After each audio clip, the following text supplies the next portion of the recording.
tadi pertanyaan kedua adalah terkait dengan waris terhutang ke anak. Ya. Ini kan juga biasanya kita ini masuk juga dari bisnis ya.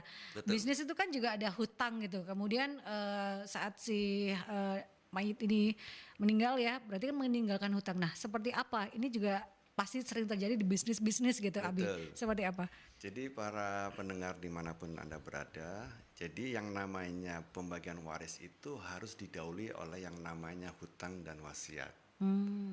Jadi alurnya begitu. Misalnya saya punya warisan senilai 1 miliar. Ya. Sebelum dibagi kepada ahli waris, yaitu kepada istri dan anak-anak saya, termasuk orang tua kandung saya yang masih hidup, berarti harus dilihat Abi ini punya hutang berapa. Nah, itu sebabnya di sejak awal para orang tua, saya memberikan edukasi kepada para orang tua ini, warning nih ya sebenarnya. Pesan yang sangat kuat kepada orang tua supaya mendeklarasikan kepada pasangannya dan kepada anak-anaknya hutangnya di mana aja.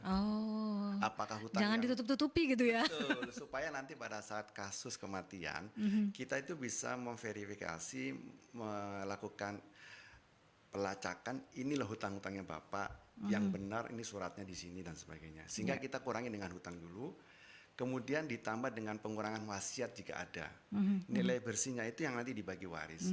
Apa yang terjadi bila mana selisihnya bukan plus tapi minus? Ya, apakah ahli waris itu mempunyai kewajiban untuk membayar hutang kepada orang lain atas hutang yang orang tuanya?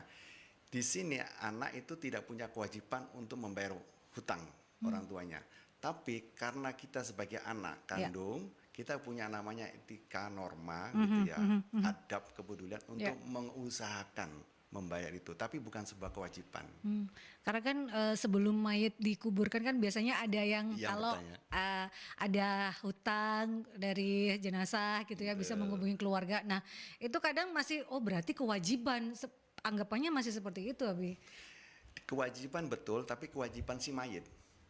Jadi hartanya nanti diambilkan dari hartanya si mayit. Maka dari itu kita perlu melakukan sebuah proses pencarian harta si mayit apa saja yang nanti bisa digunakan untuk membayar hutangnya si mayit. Bukan kewajiban dari ahli waris, bukan. Jadi itu ya, karena persepsi kita itu adalah kewajiban dari si ahli waris nih, bukan kewajiban lagi si mayit. Karena kan si mayit ini sudah meninggal, jadi ya kewajiban keluarga untuk membayarkan hutang gitu.